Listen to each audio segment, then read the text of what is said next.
I'm Paul McGann, Dr. 8. You're watching Gallifrey Forever 97, I hope.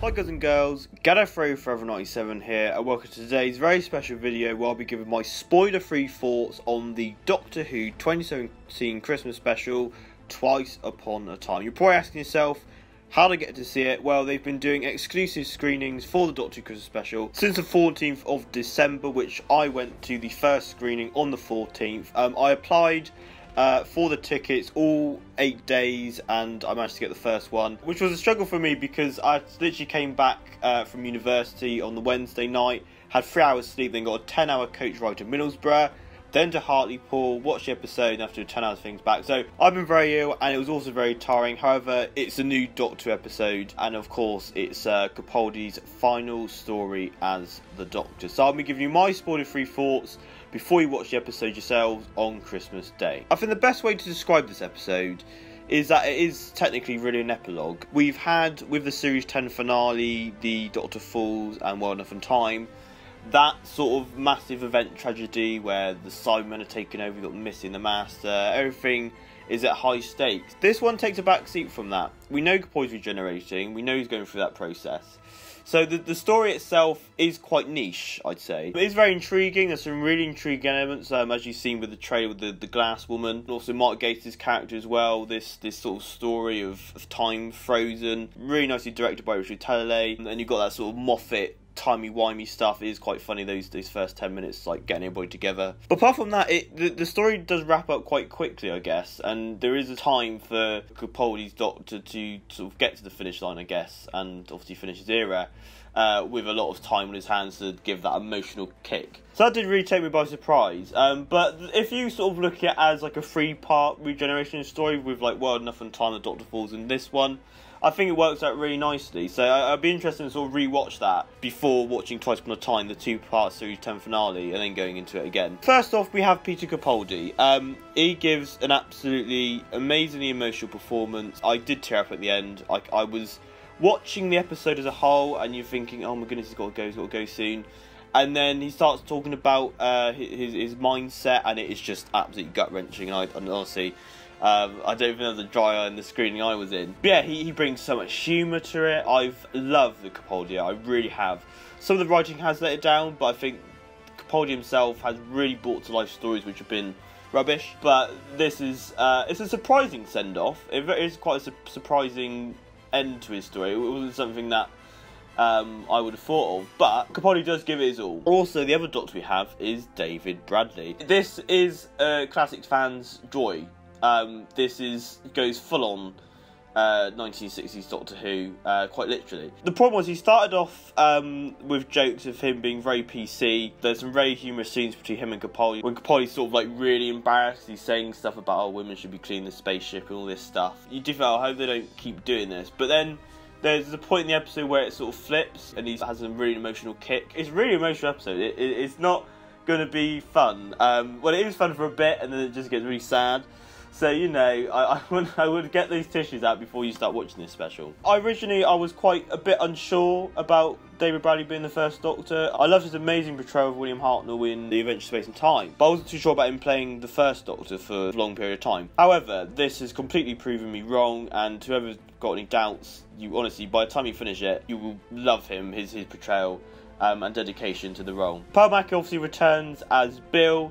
Yeah, she has a really surprising role in this episode. Obviously, I'm not going to spoil anything, but it really did take me by surprise. Pearl's got some amazing material to continue the character of Bill, which I'm sure she loved playing. But yeah, I won't obviously spoil anything, but it's really interesting what they do with her. And of course, you have Mark Gatiss, which again I was a bit unsure of. I was like, why are you bringing Mark Gatiss into all this? But honestly, yeah, it was really nice going through him through the episode. Because obviously you've got the 2 Doctors and Bill as well, and all caught up. So it was nice having somebody to sort of fact check everything and be like, hang on, what's going on? You've just said this, what does this mean? But again, he has really nice emotional weight to the story, very surprisingly, and you do feel really sorry for his character. Like, he's just someone that's just got involved with this and has nothing to do with any of this, but he has this ultimate fate. And yeah, it is, again, it all ties in to this really emotional storyline with Capaldi regenerating. So all the main cast, absolutely amazing. Interestingly, this story doesn't really have that high stakes. As I said, it's mentioned more of an epilogue. There are places they go to and you think, wow, oh, okay, this is interesting and cool. Because you ultimately know Capaldi's going to regenerate, the story sort of does take a back seat, but it has enough to intrigue people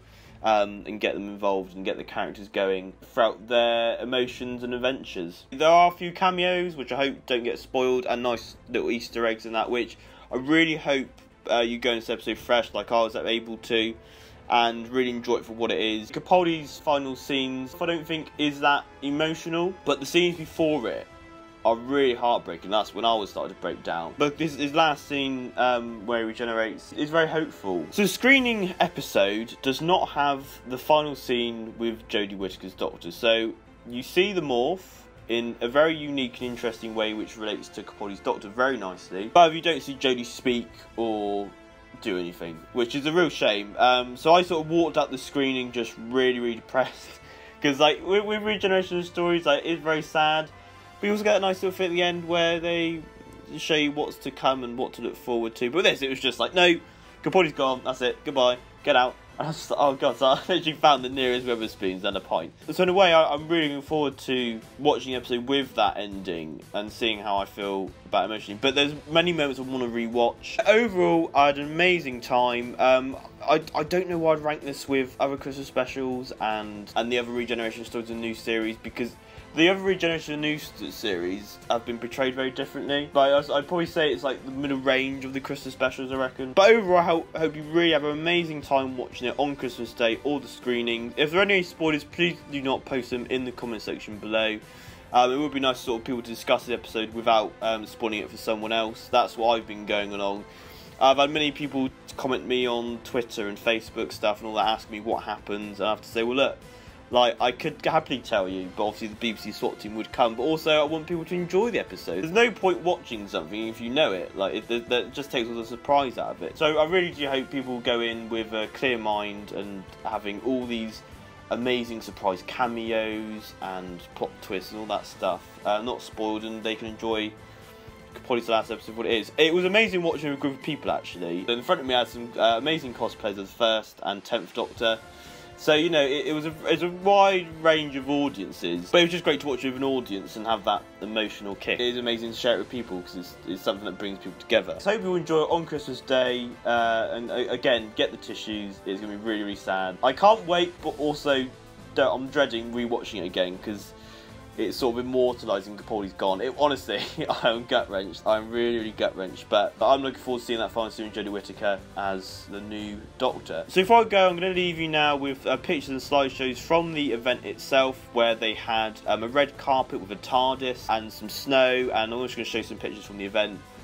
Funny videos that I took. So I hope you enjoy them. But as always, guys and girls, thank you very much for watching. Please comment, like and subscribe. You can follow me on Twitter, like the Gallifrey for everyone, Facebook page, Instagram, links to our stuff in the description below. What are you most looking forward to seeing in the Christmas special without spoilers? I'm really looking forward to see what people's initial reactions are.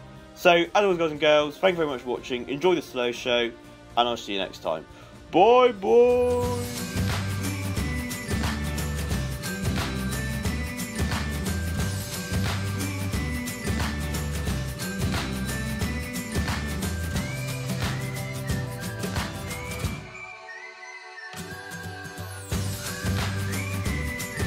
3 hours of sleep.